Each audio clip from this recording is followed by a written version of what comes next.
Hey guys, welcome back. Today we are going to be talking about Girl Defined, which is the internet's favorite Christian sisters. More specifically, I've conned my husband Drew into taking a relationship quiz with me that Girl Defined developed for young Christian couples.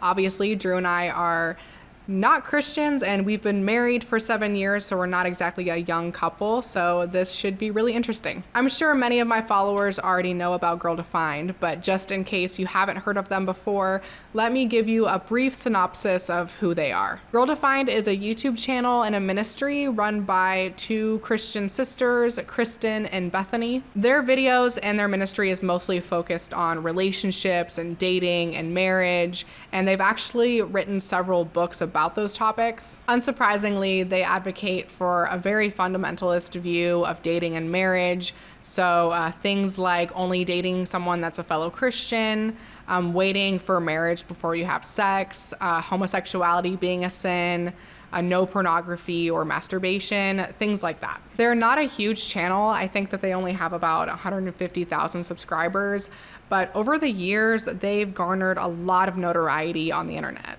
The atheist skeptic genre of YouTube has been talking about Girl Defined for a long time now, but about 4 years ago, a YouTuber named Cody Ko made a video about them for his series called That's Cringe, and the video was viewed over 30 million times. We still have the question, is it okay to be obsessed with guys? And honestly, girls, it's not okay. It's not okay. It's not okay. No, I think it's just you. Yeah. I definitely think it's it's just you, and I think it's fine to be obsessed with guys. Yeah. Since then, YouTube commentators have been reacting to and dissecting Girl Defined videos like crazy, which is exactly what we're going to do today. First, we're going to answer them how we would have answered when we were Christians, and then we're going to answer them with how we would answer them now. So yeah, let's go ahead and jump in. This should be really interesting. So originally there were 136 questions, but I pulled some of the ones that I thought were more interesting. They're broken down into different categories. So the first category is spiritual life. So we'll go ahead and start there. Would you call yourself a Christian? What does this mean to you? So maybe first answer with how you would have answered when you were a Christian, and then we can do how we'd answer that now. I would have said definitely yes, and what it means is that I have a personal relationship with Jesus Christ and that my entire life is centered around seeking God's will. Yeah. Now I would say no, and what does this mean to you? It means that I am not a member of a very specific religion, which happens to be the majority in the area that they're writing this quiz from. Yeah. I mean, for me, I would have said pretty much the same thing, that I am a Christian, and that means I believe Jesus died on the cross for my sins, and I try to make my life centered around him. And how I'd answer that now is, no, I'm not a Christian. Yeah. What do you see as the man's role in the local church, your own role? So I should probably explain a little bit. So this quiz is more for the girlfriend to be asking her boyfriend these questions, not necessarily the other way around. So it's kind of geared towards that, but I'll answer the questions too. I think I would have struggled with this one a little bit because while I affirmed doctrine that said that the man is the head of the house and must be the head of the church, and that women don't have leadership positions in church, or at least not like a pastoral position, I didn't really feel that way. I mean, I affirmed that doctrine, but I also didn't agree with it at the same time. I had some cognitive dissonance there. So it's hard. I would have said that, yeah, I think that like men should be in all the leadership positions in the church, and that women can, like be Sunday school teachers and stuff. And then for me, I'd be like, my role as a man in the church is just to like set a good example of godliness for other people to follow, because I had no interest in being like a leader in a church or anything. You didn't think you were going to become a pastor? Because I No. feel like a lot of people in your family probably thought that you were going to be. Yeah, absolutely. Because you're really good at like public speaking kind of stuff, and you're very charismatic. I've always been told that I was going to be a preacher, but I never had any interest in that. How would I answer that now? I guess it can be whatever you want, because these things are totally arbitrary anyway. Like, who cares? You can play whatever role in the church you want. Yeah. I think for me, I kind of subscribe to the idea that men should be in leadership positions, but I think I did that by default. Like, it wasn't something that I was actively thinking about, but I probably would have answered, oh, men should be in leadership positions and then women more in supporting type roles. I remember one time there was a female pastor, like a traveling female pastor that came to our church, and it caused a really big frenzy. Like, my family was really upset about it. Everyone was talking about how inappropriate it was. So yeah, I think I probably would have fallen into that same type of thinking. But now, yeah, kind of same as you, like, whatever role you want to have. What do you see as your wife's role in local church ministry? And I think the way that this question is worded is really interesting, because you notice how for the men, they said man's role in the local church, and for wife, it's local church ministry, making it more about like ministry, like working with kids and that type of thing. Like, the answer is kind of already implied in the question that it's not like a leadership role. Yeah, that's not a leadership role. Yeah. I would have answered this that she can serve in any position that is not pastor or deacon. She can do anything else, which I think was a somewhat liberal position given how I was raised. Now, I mean, again, I would say whatever. And also, like, what do I see as my wife's role? I mean, that's not up to me. It's up to my wife. Like, I'm not the one who determines what my wife does. Yeah, there's a lot of questions in here that are kind of... I bet. Yeah, that type of way. I think I would have answered it similarly to you, that I think a wife's role can be anything except for leadership, or where she is some sort of authority figure to a mixed crowd. Then I think I would have said, like, that's not appropriate. But now it's like, whatever she wants it to be. How important is it to be part of a small accountability/support group? This is another one that I'm not sure exactly how I would have answered it. I mean, I probably would have thought, for some people it could be very important, but for other people, not so much. Like, I don't think that the Bible or Christ commands that you be a part of a small group. Like, there's nothing in the Bible. It's like, be a part of a small group. I believe that every Christian was to be a part of some kind of Christian group, some kind of congregation, not forsaking the assembly of ourselves together. So I guess I could have said, if you know that that's necessary to keep you accountable for, your wrongdoings or something, then sure, like, it's important, but I don't think that that's necessary for everyone. And now I'd actually probably say something kind of similar, just wouldn't be oriented around sin. It's like, if you have struggles, like, say, with like addiction or something, and it gives you better results to be a part of a group where you get to meet, or like you have some kind of psychological condition or something, and like helps your mental health to be a part of that group, I'd say, oh, it's very important for those people, but for other people it might not be really important at all. Yeah. So I think this is a little bit of a difference in how we grew up in church, because in my various churches that I went to, small groups were like really, really important, and they really emphasized how important it is to be in a small group and have that accountability. So I think as a Christian, I would have said that that's really essential to your walk with Christ. Now, I'm actually not really a fan of those types of groups unless you're a person, like, you have addiction or something like that. Then I think it's good to have accountability. But I find for like the average person, a lot of the time, these groups are more of just a guilt trippy, like making people feel bad for doing stuff that's not really that big of a deal, like watching porn or something like that. Yeah. So I'm not really a fan of them. What is your opinion of personal witnessing? Okay, back then I would have said it's absolutely vital, and if you really are walking with Christ, you will witness to people personally. That said, I think I probably would have said it's not a good idea to force it. You should not be just walking up to every single person you get to talk to and say, let me share my testimony with you. You have to be a Christian or something. Like, I would have said it's really important, but you also need to realize there's nuance to this. There's some subtlety. Don't just like scream at people about it. Now I would say having conversations which are solely motivated by trying to convert someone are actually predatory. Mm-hmm. I mean, I think that having conversations with people where you're trying to change their mind about something is one thing, but that's when you're talking about like a specific issue or something like that. When you're talking about, hey, I want to have a conversation with you to change your entire life, your entire identity, and for you to completely and irrevocably change who you are down to your very core, like that's a different thing. So that's why I say it's predatory to try to shape people in your own image rather than just have conversations where you might want to influence someone. Yeah.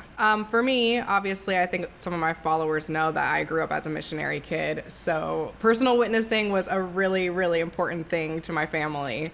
But we were kind of the same way where it's like, we're not going to try to force this down people's throats. But at the same time, we are also trying to drop hints and bring up conversations that would kind of turn to be focused on Christianity.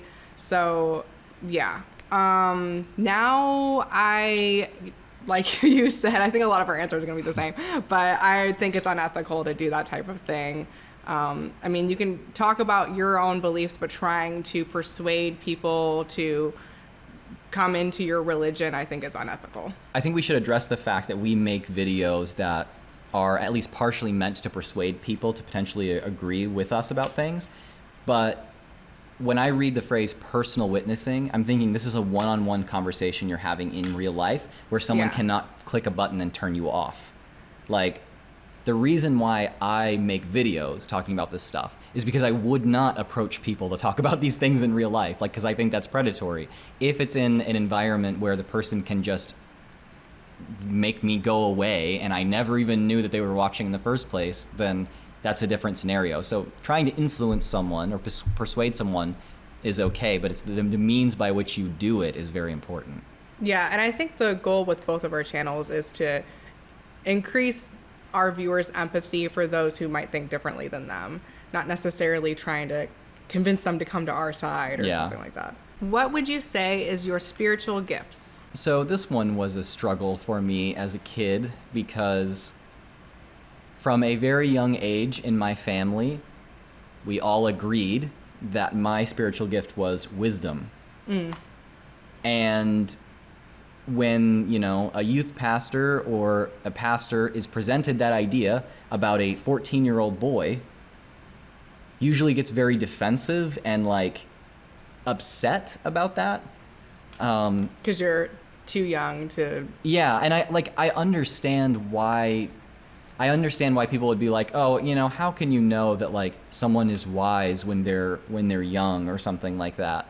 I understand that, but really, I think that the thing that got me that reaction was the environment that I grew up in. The church that I grew up in was really, really intensely anti-intellectual. I don't know that I have a concept of spiritual gifts exactly so much now.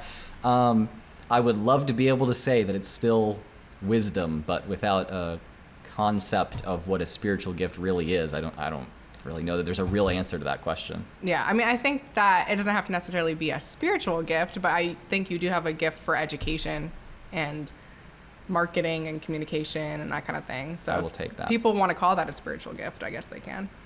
I actually really, really like this question. I loved answering this question as a kid because my spiritual gift, I feel like, was very obvious because I played guitar and I would lead worship and stuff like that. And I always saw that as my spiritual gift.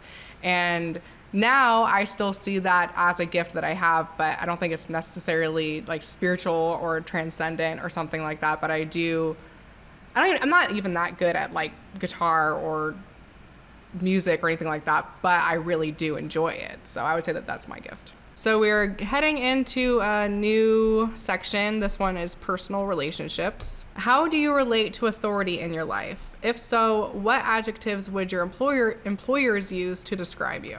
I love this question for you. Oh no, it's really bad. When I was a Christian, I probably would have tried to downplay the real answer a little more and said oh, I have some issues with authority, but that's really just because I think that, even authorities are fallible, and we can't even if they're in a position of leadership in the church, then we still need to realize that they're humans and they sin too. But I I can work under authority, but that doesn't mean that I won't ask questions of them or potentially challenge them if necessary. And I would have said, my employers would say that I was intelligent, but possibly challenging. Now I would say I don't like authority. I don't work well with authority. If you are a genuinely good leader, you are the best person for the job and you can do it better than I can. I will be so happy to follow your lead. You know that I don't like being appointed the leader of the group, but it happens all the time when I'm in groups because I will challenge the leader if they are screwing something up. Some employers said that I had a lot of ingenuity and would be very creative in solving problems and wouldn't like settle for crappy answers that might be passed down to me. But just as many or more employers would have described me as challenging and overly individualistic to the point where I don't care about what authority tells me to do. Do you think am I giving an accurate answer there? Yeah, I feel like that's pretty accurate. It's a good thing I don't have a boss now. I'm my own boss now. Yeah, I think you work better independently. Yeah. Not that like you're just always questioning anyone that's in a leadership position above you, but you just tend to work better on your own. Yeah. I think. Like I was never belligerent. I never like yelled at anyone or just questioned them just to be an ass. Yeah. It's just that, I don't. You wouldn't automatically respect somebody just because they're put in some sort of position of authority. Right. It's like they have to earn that from you. Yeah. And a lot of people will just respect that person because they're supposed to do that. And that makes me want to challenge them even more. Yeah. I don't know how I would have answered this honestly because I've always been like not a super big fan of authority. I don't like to get in trouble from authority figures. But I don't just take what an authority figure says as truth all the time. I'm pretty skeptical of most people, probably too much. So I've always kind of had that rebelliousness, I guess, to me. So but if I had been asked this question as a Christian, I don't think I would have answered it honestly. I probably would have lied because you're supposed to like respect authority and stuff like that. Now I'm pretty much the same way, I think. I don't like getting in trouble. But I also tend to question people a lot in their motives and that kind of thing. And you get really frustrated when people tell you to do something a certain way when you know and have probably proven that you can do it better a different way. Yeah. That's happened several times to you. And sometimes you win and they let you do it that way and they're like really ashamed that they were wrong. But sometimes they just kind of force you to do it and it makes you really frustrated. Yeah. I guess it's more like I will pretend to respect somebody. Like at my previous job, my boss and I didn't get along very well. But I would pretend to kind of respect him, but I didn't because for me, it's like you have to earn my respect. And he did a lot of things to not earn my respect. Yeah. So I think it's like sometimes I'll go along with that because I don't want to get in trouble and I don't like controversy, but I don't actually think those things. Are you ever manipulative of others? Okay, so when I was a Christian, I would have answered this differently, but it doesn't have anything to do with the Christianity part. It had to do with where I was in life, and just the different struggles that I had. So when I was a Christian, I would have said, yes, I am manipulative of others, but it is out of self-defense because I've been picked on my whole life. Like people have been bullying my entire life. And when it got to a point where it's just I can't like physically do something about that, then I kind of try to figure out how to outsmart them and like blow smoke up their ass and manipulate them to do whatever I want them to do so that they don't hurt me like physically. Because you were like, why? Like, why did you not want them to hurt you physically? Well, I'm saying because I've been bullied my entire life. Like, people being like short. People like, for being short and like too effeminate. I mean, like Christian YouTubers still pick on me for that. Yeah. And so, yeah, I would have just said, yes, I am manipulative of others back then, but it didn't have to do with the Christianity bit. And now I would say no, because it was always out of self-defense and I don't have a use for that. So, Yeah. you know, and I actually think that now that I'm in a kind of position of power and more influence than I've ever been in my life, making sure that I'm not manipulative of others is very, very important to me. I mean, yeah, anytime I like ask for support or something in my videos, I'm like, but please don't give to me if you're in college, or if you are like this, or like, I'll be fine if you don't give to me, but I'm just saying that it's a possibility. Like, Yeah. So now I would say, no, I'm not. Yeah. For me, I would have said no, and I don't even know how Yeah, you to. don't. I couldn't manipulate somebody if I tried to. I don't even know how to do that, and it's pretty much the same now. I don't even know how to manipulate people if I wanted to. But I feel like this is such a weird question. Like, imagine asking this to your potential husband. Like, what do you think he's gonna say? Like, yes. Like, Yeah. why ask that type of question? Like, he's not going to answer honestly. Okay, so now we are in personal habits and perspectives, and this is when the questions start getting kind of a little wild. Okay, what are your beliefs regarding diet? Are your eating habits disciplined? Do you have any food dislikes? Are you a vegetarian? What's weird to me, the food dislikes, why are they asking about that? Like, are you supposed to catch someone and saying, oh, I don't like to eat green vegetables? It's And you're like- like, aha, that is sinful, or It's something like, like oh, that? you dislike green beans? Well, you're not marriage material. Yeah. I don't know. I also think, like, are you a vegetarian? It's like, why? I guess, I mean, I know from their perspective, they're like, oh, if you're a vegetarian, that, you know, that's a point off for you, because that might mean you're a liberal and you Yeah. like care about animals, and that's not horror. okay, because the Bible says that we have dominion over all the animals. I just would have liked them to be like, do you follow Jordan Peterson's all meat diet? Oh, you do? Okay. All good. right, point in your direction. I would have said, I believe that we should eat in such a way which allows us to be healthy. I did that then, although I had much less of a varied diet because I had a ton, like an absurd amount of food dislikes when I was younger. And Taylor made me realize that was primarily because the way that many things were prepared when I was younger in like the South. The southern type. Yeah, way. southern cook. You I just really didn't like yeah. any southern like vegetables. I thought they were disgusting. Yeah. I still think they're gross, but I mean- love other kinds of things now that I've tried since then. Yeah, I mean, growing up, Drew, he could not have gluten because of his illness, which now he can. But he didn't like cheese. He didn't really like any vegetables. There's like a bunch of There's a lot of fruits I didn't like either. yeah, like I don't know, like I didn't eat pork either. Yeah, you would pretty much only eat chicken, Yeah. which I mean now you don't eat at all. Chicken, rice, potatoes, apples, bananas. Yeah, that's most. Like Yeah. I'd eat fish too, but that's like most things that I would eat. And I have always eaten very simply. I mean, if I was single, like I would eat, like I would. Okay, yesterday or the other day when I was writing, I was literally eating raw lentils. Like he eats raw lentils. He'll chew on cinnamon sticks. yeah, and I eat like raw almonds. Like I don't care about it being. I just want some nutrition. I don't care about Yeah. the rest. And obviously, yeah, I would not have said I'm a vegetarian back then, but I would have said that I thought that like pork was unhealthy, and I think that there was a reason why God outlawed that in the Old Testament. I had some weird spiritual beliefs surrounding that, even as a Christian for some reason.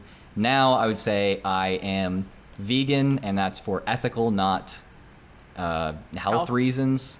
And I would say, yeah, my eating habits are pretty disciplined, and I have a lot fewer dislikes. I mean, I don't like leafy greens, but just about Most other vegetables. pretty much anything Yeah. else is fine. For me, growing up as a Christian, I didn't really have a strict diet or have very disciplined eating habits, but I also never overate at all. Like, No. I've always kind of just ate smaller portions, which it's neither a good or a bad thing, but that's kind of just what I did. Now, yeah, I am vegan for ethical reasons, which Kristen and Bethany would be very disapproving of, I Yeah. know. Oh yeah. You don't have many food dislikes. No, I pretty much like everything. Yeah. Like I really can't. I can't think of any food that I don't like. So you're telling me you would eat the fika fish? Well, no, because it's fish. Yeah. But if I wasn't vegan, I don't know. I'd probably try it. I've tried really weird stuff. So, do you tithe? Okay, when I was a Christian, I would say yes, and I did. And now I'd say no, and I don't. As a Christian, I would say yes, I do tithe, but I honestly didn't tithe that often. My parents were missionaries, so it's like we were kind of already doing the Lord's work, you know? Yeah. We didn't really need to contribute to our church anymore. But now, obviously, I don't tithe. Yeah. I had to encourage Taylor to tithe a couple of times when we were earlier on in our relationship. I don't remember that. It was a couple of times. It was not really a big deal. I honestly don't remember that at all. I think that's the most authority I ever exercised over you as a man, you know? I feel like anytime I tithed, it was like, because I felt like I had to. Like, it wasn't like I genuinely really wanted to. I was just like, oh, this is a thing that we're supposed to do. And so I did. I thought it was my duty as a godly man, so, you know. Do you have a high standard of excellence? No. Like, would you think anyone would actually answer, no, I don't have a high standard of excellence? Yeah, I don't care, honestly. I'm fine with everything in life. I mean, I have no standards at all. Well, and also, a high standard of excellence for what? Yeah, like, are you talking about how somebody dresses or how much money Just, they I have think, or, like, in general, their morals? I don't... Personal habits and perspectives is the category, so... I don't really know what that's referring to, but do you have a high standard of excellence? High standard of excellence. I'm going to take this as for your partner, because this is about like partnership, marriage, I don't know if that's how they mean it. I mean, this is Yes. girl defined. I don't think knows? they know half the time what they're trying to communicate. I don't really know what this means. I don't, from the way it's phrased, I don't think it's talking about your partner. I think it's just talking about, do you have a high standard of excellence in general? I guess I would say I have a high standard for like my own morals and the morals of other people, or like the people that I surround myself with. If people engage in like just bullying or a lot of gossip for fun, then I don't associate with them. And you know, I guess I expect my partner to be trying to better themselves and trying to be healthy mentally and physically, but like, is that a high standard? I don't know. I mean, to me it seems like just like, yes, I want the people that I love to be good people and to be healthy and to take care of themselves and those around them. Yeah. I feel like that's pretty It's general. like, I want people in my life and myself to have some goals that I'm working towards. But like, what does excellence mean? Right. Because I think that's arbitrary. What one person thinks is excellent will not be what another person thinks is excellent. Right. So I feel like this is way too vague of a question. But I think just as long as you have some goals for your life and you're heading in that direction, good. Yeah. Do you tend to be either slothful or a workaholic? How many hours per week do you work? Are you a piece of shit or are you a bigger piece of shit? Pick one. And I think it's kind of like, are you terrible and sinful, or are you what Western Christian civilization expects for all men and women to be like? When I was a Christian, I would have, if I was to answer honestly, I think I would have answered this honestly. It'd be like, I tend toward slothfulness. Really? You think like, would I that don't think describe you so. back then? I mean, you tended to not work on the schedule that I guess most people work on. Yeah. Like a 9-to-5 schedule for work has never worked for you. Yeah. But I don't think that means you're slothful. Yeah, I mean, Other people might, but I might have internalized that a little bit more when I was younger and not so much now. And how many hours per week do you work? I have absolutely no idea what Yeah. I would have said back then. I mean, my life was, I was like full-time student, Yeah, and I I had mean- jobs sometimes I didn't have a job, sometimes I was working full-time. Like, I don't know. Like, one time I worked at a Christian summer camp, like for like homeless children, and I mean, I was working like 14 to 16 hour days. So Yeah. I'd done that before, but then I've also like had times when I was mostly off in the summer. I only worked like maybe a couple hours a day at the most. Yeah. Now, I don't know. I would probably have you answer this more. I wouldn't call myself a workaholic, but especially now, like in 2022, I do work a lot. Although, I don't know, when I was getting my channel started, like 2018, Yeah, you were working a lot then. I mean, I worked 12 hours a day on my channel. Like, and and what I considered work half the time, or what I did not consider work half the time, this is just me, having fun. It was work. So, I mean, I was working if I was not asleep when my channel was getting started. And now I think it's less than that, but I think I do work a good amount. What do you think? I would say that you lean towards, you're definitely not a workaholic, but if we're picking between these two things, slothful or workaholic, you're kind of more on the workaholic side. Yeah. Because you do focus a lot of your energy into your channel, which is, I think, a good thing, but not to a point where it's like a problem or anything like that. Yeah. You have a pretty good work-life balance. I think we both do. For me, as a Christian, I don't know how I would have answered this question, because at the time I was a full-time student and then I had a part-time job sometimes. But I worked really, really hard at school because I was studying aviation. Sometimes I was flying. I went to school during the summer because if you're an aviation student, you pretty much had to. So I think I would maybe be more on the workaholic side, I guess, but not. I wasn't a workaholic though, but more on that side.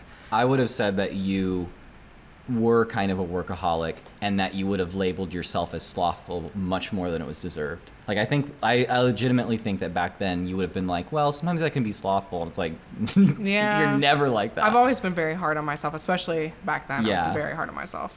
Now I'm kind of, I don't know, I feel like I'm maybe more on the slothful side. I don't know, I really, like, at my old job, I worked like really, really crazy hours. And now that I don't work there and I just do YouTube, I tend to really like enjoy my rest time. I think you're playing catch up with just enjoying your life and not working yourself to the bone, and realizing that taking rest and just relaxing, enjoying your life is an end unto itself, which you did not think until you were an adult for a few years.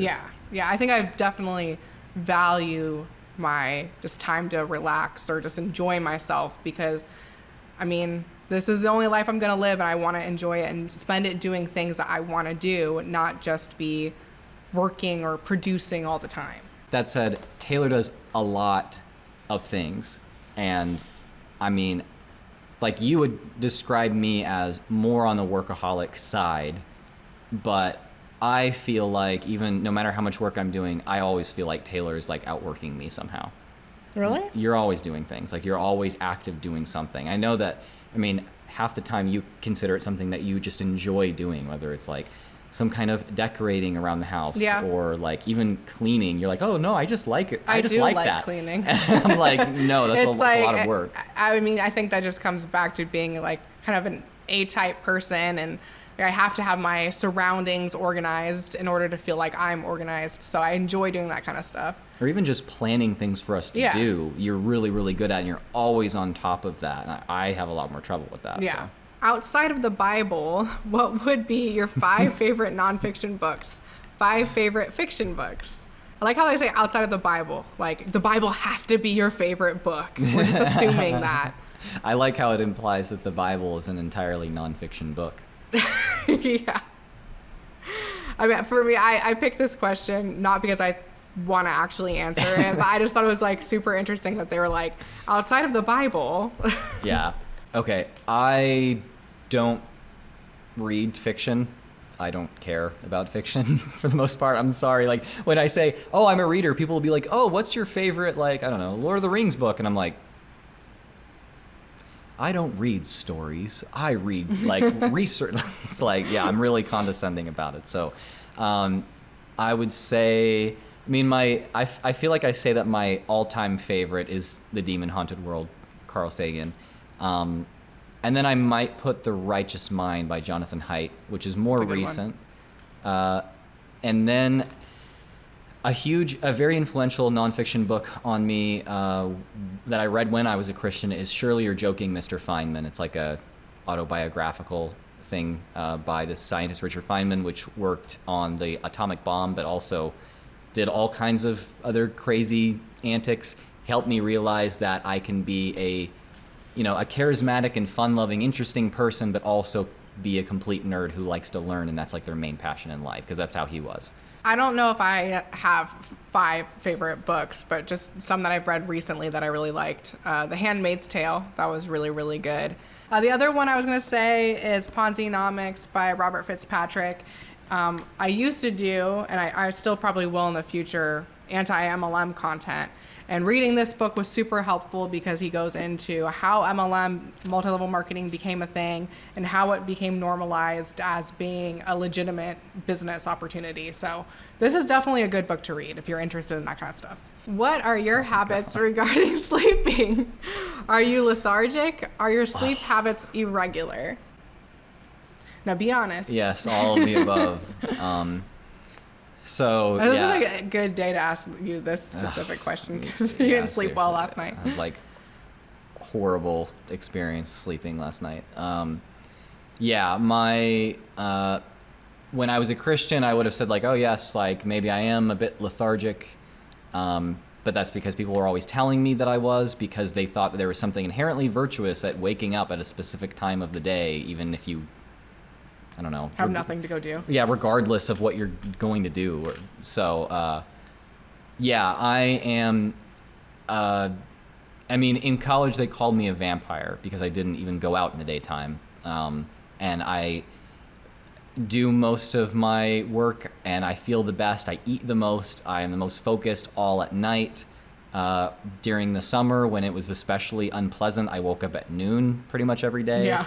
And I went to sleep at like 3 or 4 a.m. I wouldn't say that my sleeping habits are irregular necessarily, but compared to what most people do, yeah, they're different. But I don't apologize for that now. Some people are just wired that way, and like, screw you if you have a problem with that. I think your circadian rhythm is just different than a lot of people's, and that's fine. Yeah. My sleeping habits have always been very, very regular. I really like to sleep, so maybe I am kind of on the lethargic side. I don't know. Would you say I'm lethargic?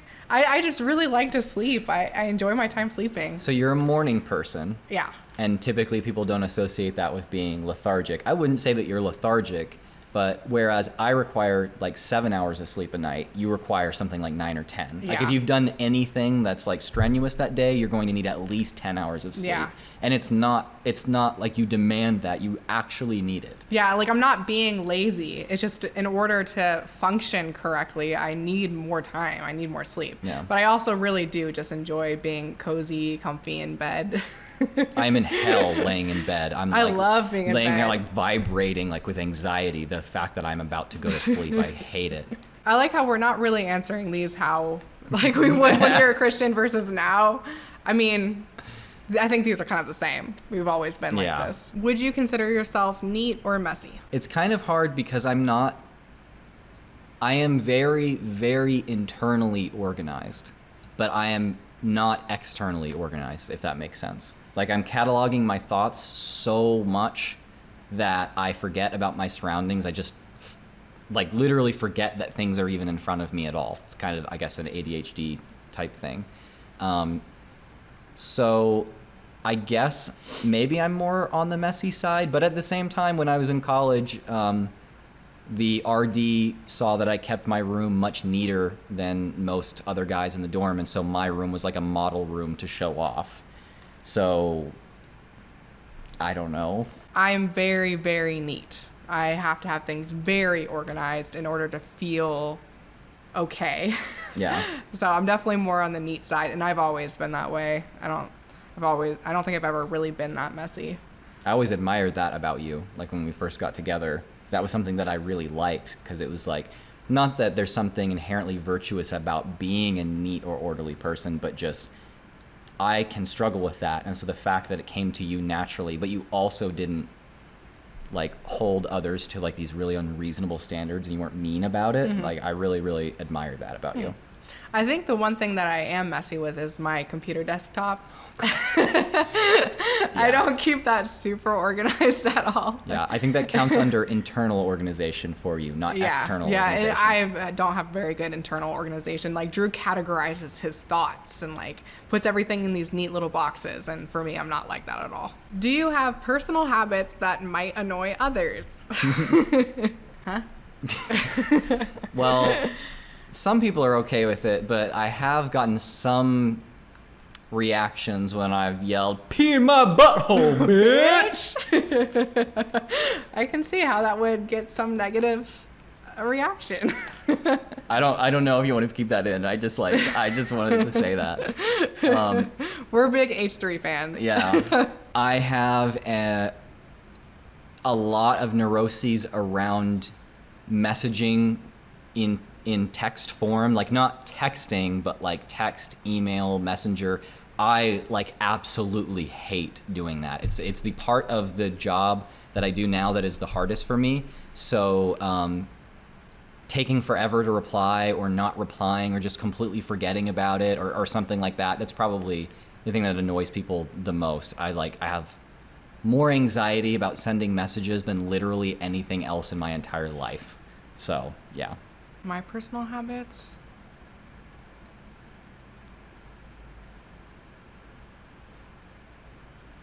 I mean, the one I can think of is that I finish people's sentences sometimes. Does that annoy you? Sometimes you do that, but it's not to a point where I think anyone would really even remark that about you. You finish my sentences more than anybody else, but you know what I'm going to say half the time. Do I have personal habits that annoy others? You hiccup really loud. Like Yeah, you're not I do. like you're like every time. I don't do that on purpose. Yeah. Like I can't help it. I mean, yeah, I tend to finish your sentences a lot. If there's like, I don't do this with everyone, but if someone takes a pause and they're speaking, then I tend to complete their sentence for them. I don't know. Do I have any? I don't really think you're just I'm not perfect. annoying. You're just not annoying at all. Everyone likes being around you, and I don't think anyone's ever remarked about you being annoying. I'm trying to think of like my besties, if they've like said anything, like if she said anything about me that annoys her. I just tell her way too much information. Maybe that's annoying for her. I don't know. Doesn't But everybody it's do like that? TMI stuff that she probably doesn't want to know about. I'm just perfect. I don't know what to say. Yeah, that's what it is. I literally think that you hiccup really loud is probably the most annoying thing about you, which says something because it's not really that annoying. I hiccup really loud and I sneeze pretty loud, and I like take a big breath before I'm about to sneeze. You sneezing is funny. It's not annoying. The hiccuping can be annoying, but that's just like occasionally. And how often do you like hiccup? Yeah, not super often. Okay, moving on. Okay, now we're into marital roles. This will be interesting. Yeah, as you can see, I have a lot listed for us to answer. Do you tend to be more of a leader or follower in life? Can you share any examples? For me, I definitely am not a follower. See my comments on authority. But I've been in leadership positions in almost every social setting that I've been in throughout my life, but that's not because I seek power. I don't like being in power. I don't like having the responsibility of leading a group of people unless it's absolutely necessary for me to take on that role. But I mean, I'm sure you've seen many times, like, I get put into positions of leadership Yeah. a lot. So I guess leader, can you share any examples? I started this channel. I have done plenty of other activist things. The way that I got my job at a homeless shelter was by legally tricking / stealing money from a corrupt organization at my school and giving it to a homeless shelter. Well, you stick up for what's right, I think. I just don't follow other people's leads, so maybe Yeah. that means that I have to be a leader if I want to do anything. Yeah. We're not really answering these how we would when we were a Christian versus now anymore. We've kind of just started answering them. But I feel like with We should probably get back to that because for some of these, we would have answered them differently as Christians. So we can try to start doing that. My answer with leadership, I would have said the same thing. Yeah. For me, I don't really like leadership. I think it depends on the circumstance. Like if I'm kind of pushed into it where like no one else is stepping up to the plate to do something, then I will do it. Like at my old job, it's a long, complicated story. I think I've kind of talked about it on my channel, but we were trying to get, well, actually, no, I don't want to give that information because then people might figure out what company it was. But there was this big test that the entire company had to work together to pass with the FAA. And I kind of ended up like, I kept on being put in charge of completing all the tests, even though that was the first dispatch job I ever had. For some reason, I think I just was willing to do it. And a lot of the FAA people kind of liked me. So I ended up being the leader, I guess, in that situation, sort of. So it's like, if there's something that needs to be done, I'll do it, but I don't particularly enjoy it. So, but I'm not like a just follow whatever people say kind of person. Yeah. What is your attitude toward women? What is their purpose? What? Okay, I actually think that my answer as a Christian and my answer now wouldn't be that different. There just would be some like God language in the Christian answer. Women are just like human beings, like men are human beings, and their purpose is, I would have said, to glorify God, to follow the will of God, and I would have left it at that. I wouldn't have been specific like, oh, women must do this and this. And now I would say their purpose is to find their own purpose and do what they find to be good and productive or whatever. Yeah. I mean, I wouldn't like say that men are any different. Like, why say women rather than just like person? Yeah. Yeah, I think for me, my answer would have been the same like when I was a Christian to now. I've never been a big like gender roles type of person. Like I'm just like, women can do whatever they want to do. What are your views on women working outside the home? When I was a Christian, I would have said that's fine. And the idea that women can't work outside the home is a result of like sexist Western culture, not like the Bible. And now I would say, yeah, I still think that women can work outside the home. Who cares? Like, are you so insecure that you can't see a woman in the office? Yeah, my answer is exactly the same. I just find some of these questions so... It's like, who asked, like, it's obviously coming from a Christian perspective, a fundamentalist Christian perspective, because these aren't normal questions that people just, like, ask their partners. Right. It's like, of course women can work outside the home. That's kind of just a given. But, like, no, under a Christian perspective, your answers might be different. It's implied that that's a very important question to address in conversation with a partner if you're a Christian. Yeah. Like, can women work outside the home? Because to them, it's like if you're like, yeah, they totally can, then they might be like, well, it sounds like that you are serving the god of feminism or something. Yeah. Can you tell me your thoughts on how a man should provide for a wife and family? Not should he at all, but it's just like, obviously he's supposed to. Yeah, as a Christian, I would have said that a man and a woman, or just a woman or just a man, can provide for the family. I'm guessing we're talking about monetarily, because providing for your family in like childcare or work at home, something that does not make money but is still important to the family, is still providing for the family. So I just don't see that as different things, I guess. So I would have said that as a Christian, but I think I would have then said, as long as you are making money in a way that is honest and not exploiting or harming people in some overt way, then cool. Like if you're not, I would have said, you can't do it by sinning. You can't make money by sinning back then. And now I'd be like, well, sin and morality are two totally different concepts. So as a Christian, like I said, I never really bought into gender roles or marital roles. So I would have said I don't think it is necessarily a man's job to provide for his wife and family, because when we first got married, I was the primary breadwinner for a little bit. Yeah. Well, No, I mean, for off a and couple, on, yeah, you were... for a yeah. couple years. So yeah, we were never really big into those kind of things. And now I don't think it has to be a man's role. A woman can be the breadwinner and provide for the family, or the man, or both of them, whatever works for the family. How do you feel about guns? If you say that I you love don't... me some guns. If you say you don't like guns, you're disrespecting the Lord Jesus Christ. I tell you what. I like how we both go to a southern accent.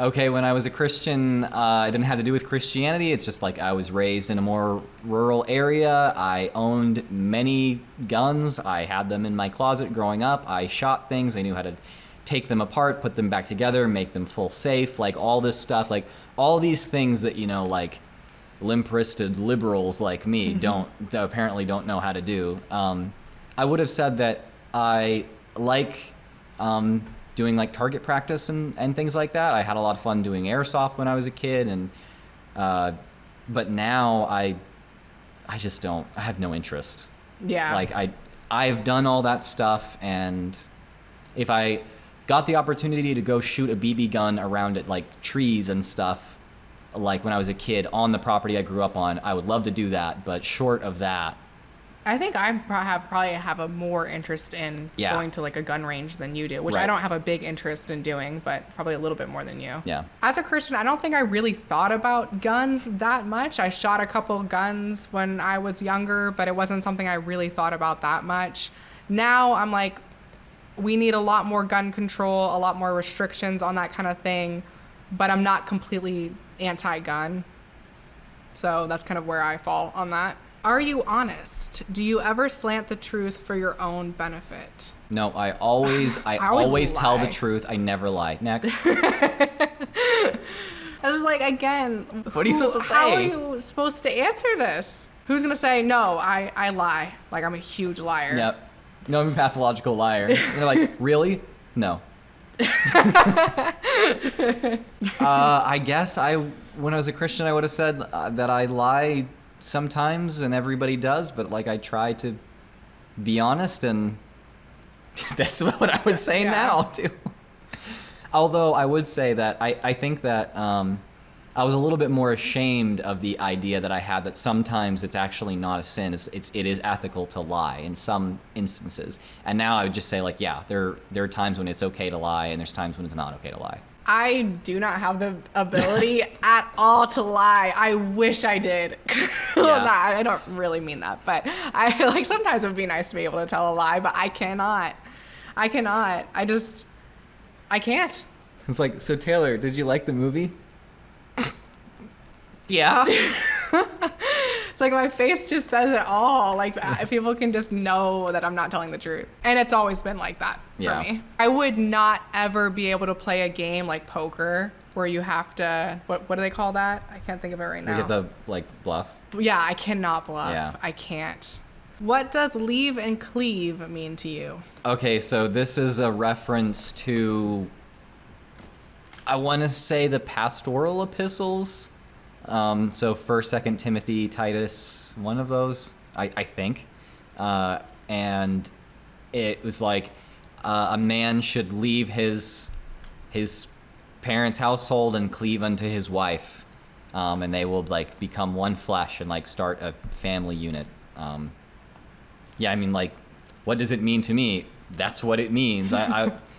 It's weird because like, are they trying to ask if you approve of that? I don't know. I guess I would say that, yeah, ideally someone can leave their parents' household and have enough, social support and have enough money to start their own family unit and have their own place and stuff. But like, first of all, that's a very Western ideal. A lot of places where people live, a lot of homes outside of the West are multi-generational, and there's nothing wrong with that. Like, this isn't, I don't really think that this is a super Christian idea even necessarily. It's just kind of a Western idea.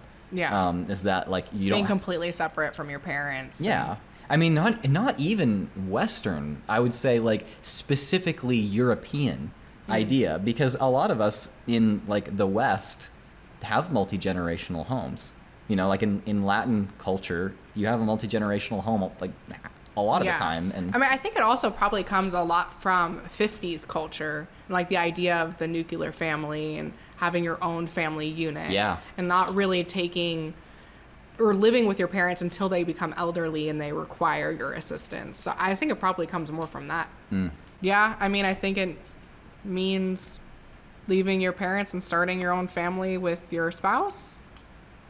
And that's kind of what I think now. I'm not really sure what else to say about it.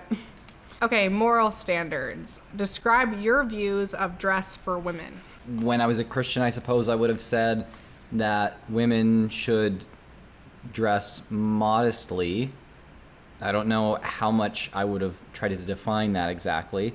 It wouldn't have been like women can't wear shorts or like, you know, women always have to wear dresses or something. But I think that I would have emphasized men should also dress modestly. It's not like I didn't want to have a double standard. And now I'd be like, women should dress the way that they want. Ooh, wow. As a Christian, I honestly really didn't care. I've always been kind of slutty, I guess. Yeah, but I was constantly getting in trouble for things that I wore. But I also grew up around people who like thought that they had to wear skirts. So I probably wasn't that immodest or anything. But I've always kind of not really cared about proper attire, I suppose. And now, yeah, I think women should dress however they want to dress, and no one should be telling them how they should be. Yeah, everybody can just dress how they want. Yeah, Like, get over whether it. you're a guy, girl, non-binary, whatever, just dress however you want to. I think we failed the quiz according to Kristen and Bethany because you said non-binary. Oh, God, It's an yeah. instant failure. Yeah. I thought this question was so weird. I'm like, what type of question is this? What are your views on public swimming? Why is this a question? Is public swimming controversial? Is that a controversial thing? Okay, so as someone who is raised in the fundamentalist Baptist church, yes. I mean, I did swim with girls, but it was never like in any way a part of any church activity or even with people I went to church with. Like, I tutored a girl in high school, and she had a pool at her house, and I went swimming at her house all the time, and it was fine. Like, there was no problem. But when we went to summer camp, the guys and the girls weren't even allowed to swim in the same place. One single time we did, and everyone, well, actually, no, I won't say everyone. The girls had to wear long, baggy basketball shorts and long, baggy, dark-colored shirts. Mm-hmm. And the guys had to wear long, baggy swim trunks and have a shirt on. Mm-hmm. And the parents were still upset that we swam in the same place. Even though we didn't swim together, we were, like, on the same, like, at the same lake, but, like, separated. So, yeah, but I always thought that was dumb. It's like, I think that controlling your lust is something that you should take on and be personally responsible for, not like... Someone else is not responsible for you being lustful. Yeah, exactly. And now I would say, like, that's not even a question. Like, who cares? Yeah. If that is something that's disturbing to you, you have some other serious neuroses that you need to take care of before you're worrying about other people swimming. Yeah. It's never been a question for me of whether or not public swimming is okay. But growing up, there were... girls had to wear the shorts, like the long shorts, kind of baggy, not too tight, and a shirt. Like, we couldn't even wear spaghetti straps. Right. But that was more specifically if we were going to swim with our school or church. Yeah. But when I went swimming as a kid or teenager, when it wasn't associated with those things, then I wore a bikini. So... Do you watch television? R-rated movies, PG-rated movies? What were the last 5 movies you watched? PG? Apparently PG. rated movies? Like, you're telling me that Kristen and Bethany wouldn't watch, like, freaking Freaky Friday? Freaky Friday or, like, Open Season, Girls? the, like, or, I mean, those are PG-13, but it's like, Oh, yeah. I don't know, what's PG? Like, Emperor's New Groove? God. Yeah, when I was a Christian, I would have said, controlling yourself, making sure that you're not like falling into sin because of what you're watching is your personal responsibility. So some people can watch like rated R movies. I think I would have been more like, it's probably not a good idea for you to be watching rated R movies that are rated R for like a lot of like sex stuff, because that can like stir up lust. But I mean, I think that my first rated R movie was Saving Private Ryan. And I watched that when I was 11, and that was fine. I mean, seeing someone's like intestines spilling out and them going into shock is totally fine because it's violence, and Christians are okay with violence. Christians are okay with R-rated movies if they're gory or like specifically if they're about military activity. Yeah. They're somehow okay with that. But when we watched The Scarlet Letter, wherein the nudity is supposed to be like, this is not good, like, I had to like get a pillow and like cover up my face, and like we were only allowed to even watch that. I mean, you're talking about like seeing like a girl's butt or something. We were only allowed to watch that because it was like, you know, historical or had a literary significance, but I didn't see any of the nudity part of it.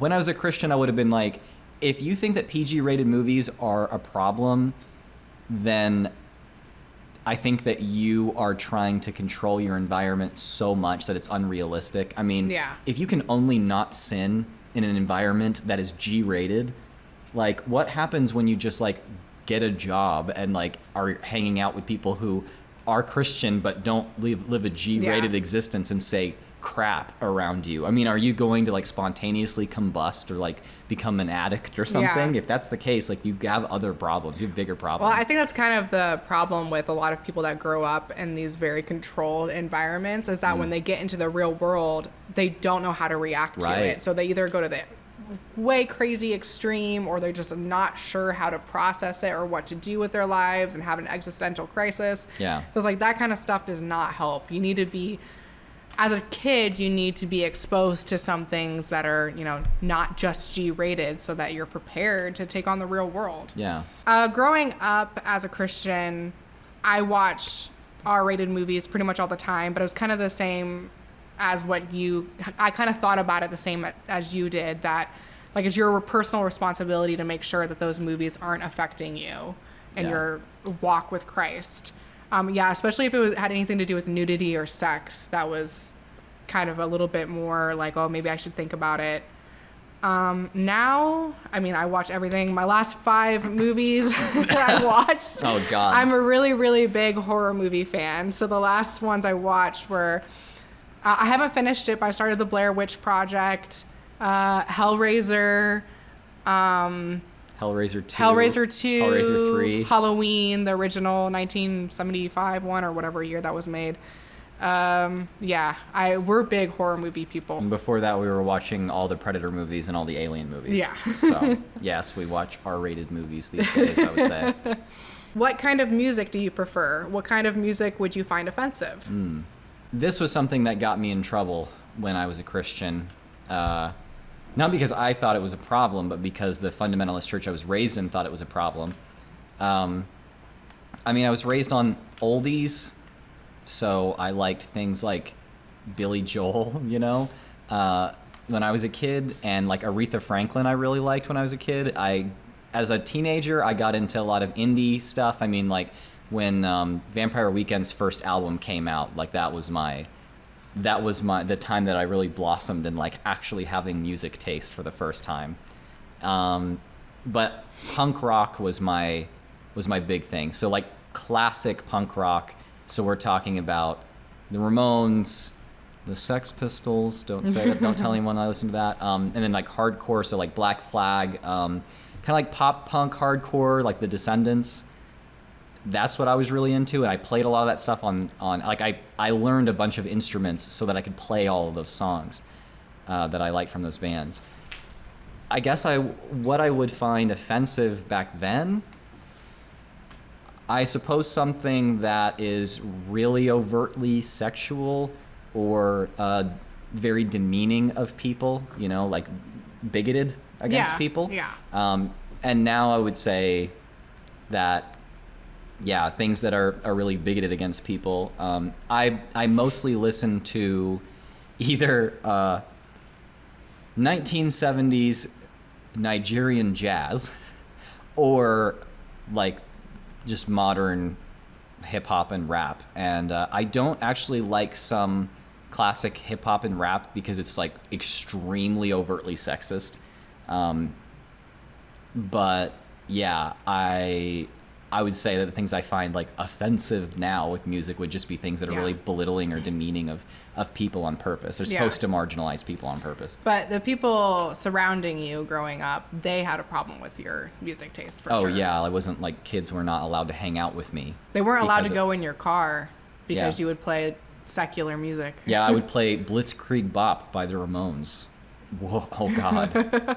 My music preferences, I am really, really into metal, specifically symphonic metal, symphonic rock. So my favorite bands are Nightwish, which is symphonic metal band, Elevate, I think that's how, I actually don't know how to pronounce that band, but that's one of my favorite bands.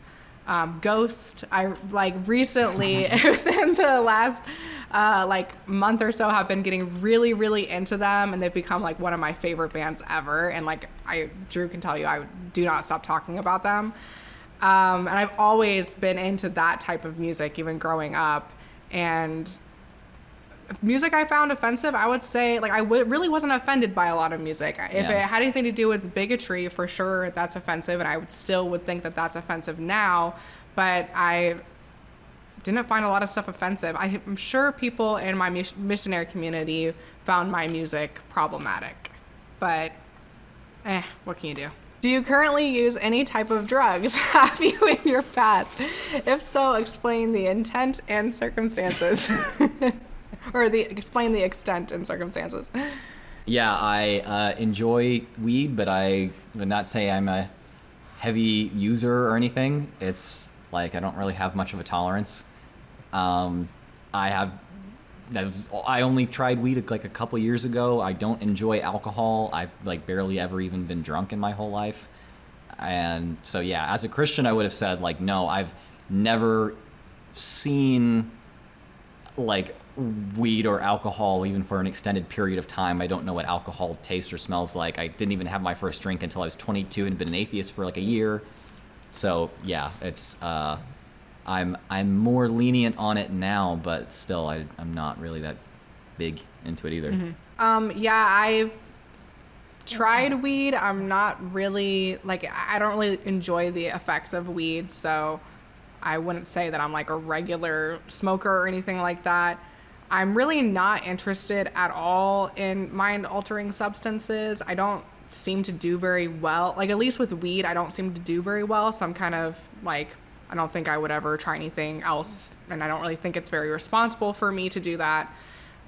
So, no. Okay, so now we're in the miscellaneous and discussion starter questions. And the two that I pulled, I specifically wanted to pull for you because they're just so weird and random. What are your thoughts on alternative medicine? Real medicine is called medicine. It's not. If it works, it is called medicine. If it does not, it is alternative medicine. Like, I know it's a really simplistic way of putting it, but yeah, I think that alternative medicine is primarily a way to prey on the desperation and gullibility of people who are within a system that does not fully meet their needs, whether, technologically or financially or whatever. Because of whatever limitations, their needs are not met, so they get preyed upon by alternative medicine practitioners. Yeah, there are things that are outside of like the hospital or what doctors might prescribe or something that are okay, like herbs and supplements can work for certain things, but the majority, like the vast majority of it, is a scam meant to prey on gullible people, and Christians fall for it a lot because the tactics that they use to sell these things, to trick people into buying these things, are basically the same that most churches do to get you to buy into the gospel. As a Christian, I don't even think I knew what alternative medicine was. I had never heard of that term before. So I don't think I had any thoughts about it. But yeah, medicine is medicine. What are your thoughts on immunizations? It's unfortunate to me that this is a discussion starter. Like, you can have a nice, lighthearted discussion about, this is unfortunately another thing that Christians are in greater numbers today buying into a bunch of nonsense on. Churches are breeding grounds for conspiracy theories, unfortunately. I don't think it has to be that way. And I mean, when I was a kid, I don't remember people being like, I remember people being like, oh no, all that alternative medicine stuff is just like people trying to scam you and trick you out of like the true faith and all this kind of stuff. And now it's like, oh yeah, I'm a Christian, therefore I don't believe in vaccines. So no, vaccines work, and I think that the vast majority of criticisms of them are actually driven by conspiracy started by people who are trying to rile people up so that they'll get more views, so that they'll make more money. Should we be critical of authority, like I've talked about a lot? Yes. Should we hold people to high standards and make sure that public health is something they're taking seriously? Yes. Should we make sure that the peer review system is always being quite harsh in its criticisms? Yes. But none of those things are things that people are really actually hitting on. I mean, we're talking about microchips and vaccines. We're talking about like lizard people creating vaccines to, I don't want to get this video demonetized, but I think that anti-vax conspiracies are nonsense spread by unethical people who don't care about truth, they care about money. And that's how they make it, is by spreading those lies. Yeah, I agree. I don't really have anything else to add to that. I feel like a lot of our answers are kind of the same, but as a Christian, I was very pro-vaccine, and I still am. I think vaccine science has been proven to work, and that's that. Why are these questions? Like, is it a deal breaker? Is that really if they're anti-vaccine, yeah, I would maybe. say it's a deal breaker. But if they were to say that they're pro-vaccine, is that a deal breaker for Kristen and Bethany? Probably. Yeah. Okay, now we're into this vague category, expectations. What are expectations about situations where one of us might be alone with someone of the opposite sex? Okay, so this is the talking specifically to your partner. Mm-hmm. I suppose when I was a Christian, it would be like, make sure that you are being like modest like you would with anyone else, and be like, don't commit adultery. I guess that's it. So you wouldn't have, I know that you wouldn't have been like, you can't be in a room with no the opposite sex. No, I mean, like, yeah, this is another one of those things. It's like, if you place such restrictions on yourself to where you are never in a room alone with someone of the opposite sex that's not like your partner, and that's what you need to be a moral person, I think that you're morally weak. I mean, if you can't control yourself in a room with someone of the opposite sex, like that, you have deeper problems than like the way that you're structuring. Yeah.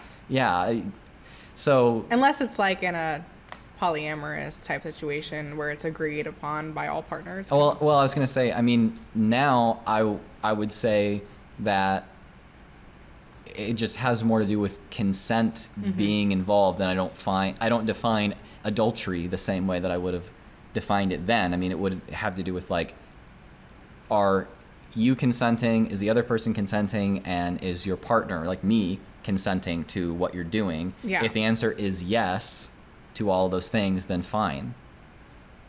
And that's kind of the end of it. But still, yeah. Whether I'm a Christian or not, the idea that like a man can't be in the room alone with a woman because that will inevitably lead to like something horrible and immoral. Like Billy Graham. Yeah, the Billy Graham rule. Talked about how he would never be in a room alone with a woman ever, unless it was his wife. I mean, I get being careful. I mean, as someone who worked in social work, like I had a rule where I wouldn't be alone in the room with a minor. then that makes sense. But it was just like, I mean, if we're talking about two consenting adults and you're not talking about a situation where there's like trauma involved, you're talking about a coworker or something. If you can't conduct yourself in a way which respects that person just because you are in a room alone with them and they're the opposite sex, then I don't think that you should be in a room with anyone. Good point. Yeah, as a Christian, I definitely was like, you can be alone in a room with someone of the opposite sex, like that, as long as you conduct yourself and don't cross any boundaries or anything like that, then that's not a problem. And now I'm, it's completely the same, pretty much, as long as, we discuss our boundaries or what works for our relationship, and as long as you don't cross those boundaries, then it's fine. Yeah. Not like that TikTok of that one girl saying like how Oh God. her and her, was it a husband, or like they I just think got husband, yeah. just got married, and like they won't even, because I guess they're both in college, and they won't even reply on discussion boards if it's a comment from somebody of the opposite sex. I'm like, what do you think that there's going to be some sort of sexting situation happening on this public discussion board? List any characteristics or personality traits that would bother or irritate you in a wife. Loud hiccups. Well, guess what? I'm still gonna do it. I like how this is like only about the wife. Yeah. Does she not expect herself to answer the questions in the situation too? I don't know. I don't know. I don't know that the things I would say would be gender specific, really. I mean, the things that I think of are, if you have poor control over your temper, or you're controlling over other people, or you're like abusive in some way. I mean, it doesn't have to do with gendered traits or anything. It's like, if you are an abusive person, if you treat others badly, if you treat me badly, if you can't control yourself, or you don't have if you can't have a healthy mindset, if you can't grow and improve, if you are very unstable, then those things would bother and irritate me. But those don't have anything to do with women. It's just people in general. Yeah. My one qualification is that you do not follow Andrew Tate. That's it. Okay, then mine is that you don't follow Kristen and Bethany. I think for me, just as don't be abusive, don't be overly aggressive. Make sure that you set goals for yourself and trying to constantly be a better person. That's pretty much it. Again, not a very gendered. Yeah, not thing. gendered. Yeah, not gendered at all. Yeah, and if I were to be with a woman, I would have those same expectations. Yeah. Entertainment. How many toys? Snowmobile, boat, cabin. Okay, I included this question because when I first saw how many toys, my mind automatically went to sex toys. Yeah, that's what I thought too, actually. I was like, wow, that's different. I'll let you answer this because I'm going to go get something not sex toys to display. So. Snowmobile, boat, cabin. I think this is just showing their amount of privilege, that they think that owning a snowmobile and owning a boat is like a normal thing that everybody can have. Besides for Puggles, this is my first child. The Rosie's M12 low tide with the medium wish frame. Dead 58s in the middle. What are these? Apex 65s outer. So it actually rides. You guys don't know what I'm even talking about right now. And this is more my full-time park setup right now. It's a little bit of a mutant, kind of cobbled together parts, but I won't give you all the specs, but yeah, it's cool. Rollerblades, definitely my toys. I think my toys, I guess, would probably be my guitars. I have a Gibson Les Paul, and then it's not in the room right now, but I also have a Taylor acoustic. I think those would be like my most expensive toys. Yeah. But I was telling them, like, I think it's so weird that it shows their privilege that they think owning a snowmobile and a boat and a cabin is like a regular experience for everybody. Yeah. Okay, we are into the last section here, so it's past struggles. This is going to be really interesting. Are you involved with any of the following? Constant thoughts about sex? Yes. Masturbation? Yes. Homosexuality? Yeah. Pornography, yeah. Erotica, yes. I guess erotica. I don't really read erotica. Oh, are they talking about erotica like books? I think so. I was thinking like erotic films because those are kind of a different category than maybe. pornography, which, yes. X-rated videos, games, internet sites. Yeah. Yeah. Well, I personally don't struggle with thoughts about sex or masturbation, homosexuality, pornography, erotica, or X-rated videos. I just succeed at those things. I mean, obviously, I think that you can abuse those things. I think definitely. that, abuse your homosexuality, maybe not so much, but like you can do things to an unhealthy degree. You can kind of have addictive behaviors with a lot of things. But that said, sex is a need.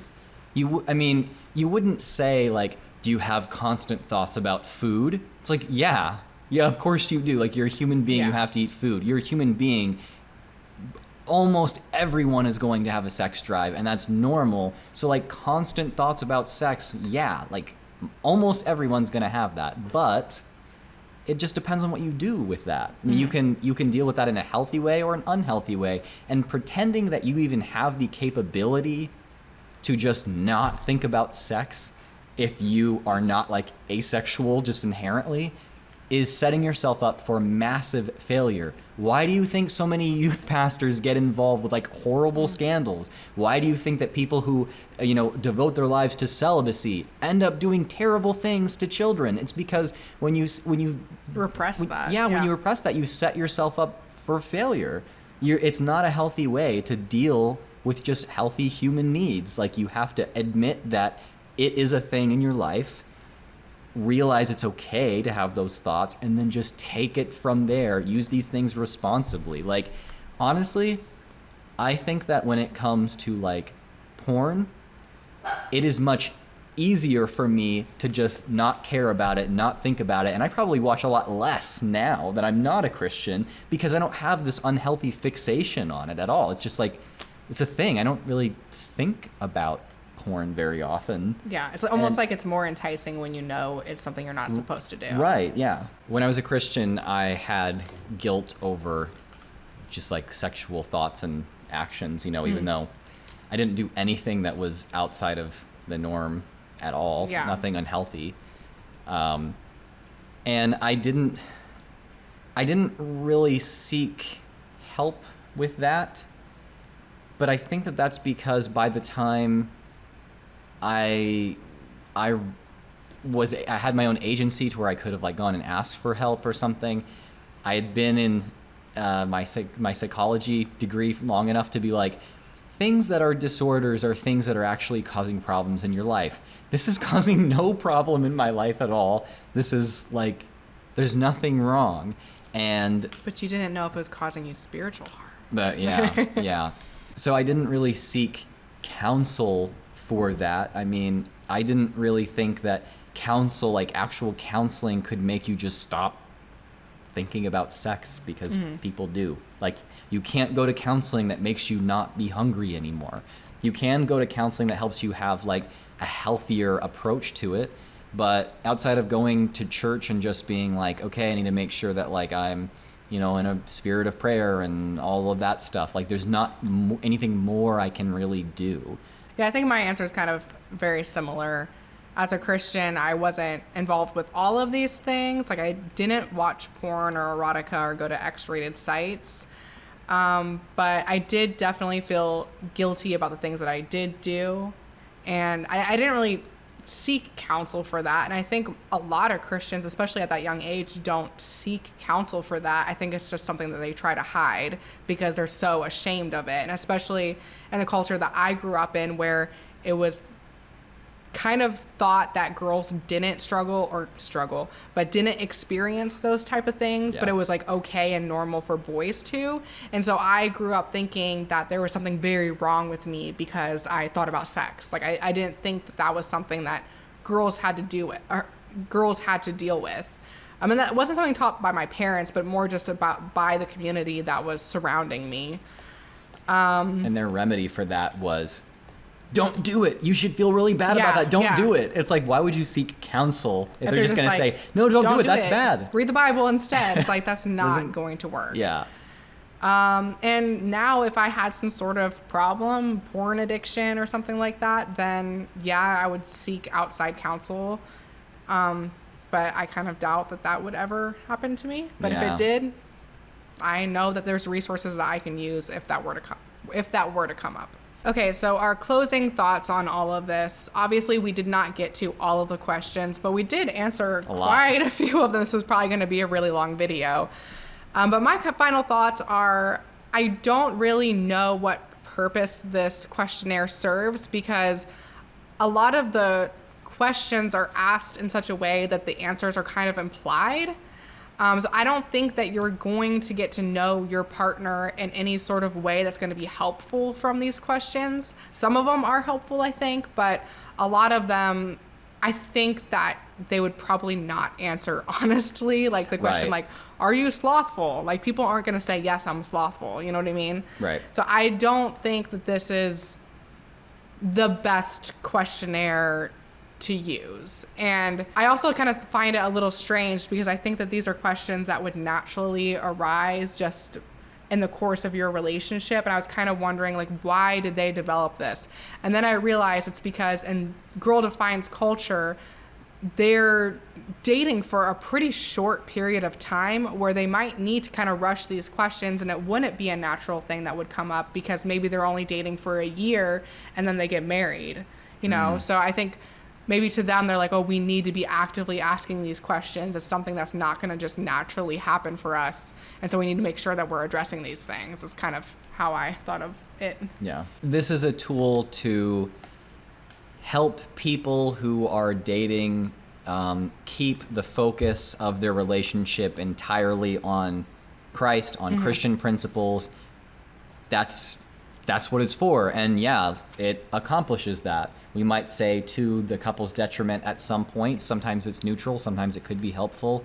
But the implied answers, or the way that it obviously is going to solicit lies from people because of the pressure that's going to be, inherent to that situation when they're answering the questions, like, makes it not so helpful, like you said. The test definitely tells you a lot about the views of those who wrote it. And if you don't share the views of those who wrote it, then its usefulness will be pretty small. Yeah, or pretty you insignificant. might not even really understand some of the questions, like the leave and cleave question. If you're not a Christian, then you wouldn't understand that. I mean, Girl Defined, obviously their target audience for this quiz is going to be their fellow Christians. But yeah, I think it kind of like you were saying, like, the point of this is so they can keep their entire relationship focused on Christ, because that's what they believe should be the center of every single relationship. And if that Christ is one who would not dare to watch a PG movie, well, then so be it.